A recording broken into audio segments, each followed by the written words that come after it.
چرس کے لیے آپ نے تعویذ لکھ کے دے دیا. آپ نے کہا اچھا بھائی اس خاتون کو بلاؤ. خاتون آ گئی. تعویذ کہاں ہے؟ بولا یہ تعویذ. اچھا بھی شاگرد سے کہا کھولو بھائی اس کو پڑھو.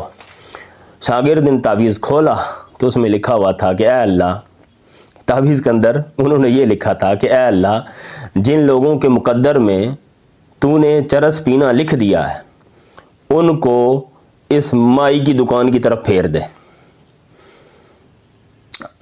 اور کچھ نہیں لکھ، صرف یہ جن لوگوں کے مقدر میں تو نے چرس پینا لکھا ہوا ہے اے اللہ ان کو اس کی دکان کی طرف بھیج دے. اب یہ جملے ناجائز جملے نہیں ہیں کہ اللہ تعالیٰ نے کئیوں کے مقدر میں لکھا ہوا ہے کہ وہ چرس پئیں گے، تو غلط جملہ تو نہیں لکھا انہوں نے، نہ کوئی ایسی غیر شرع بات لکھی جس پہ پکڑ کی جائے یا گرفت کی جائے یا کوئی فتویٰ لگایا جائے یا ان کے اوپر کسی قسم کا کوئی کمنٹ کیا جائے. یہ تو ایک سمپل سا جملہ ہے، سادہ جملہ ہے کہ اللہ تعالیٰ نے لوگوں کے مقدر میں لکھا ہوا ہے چرس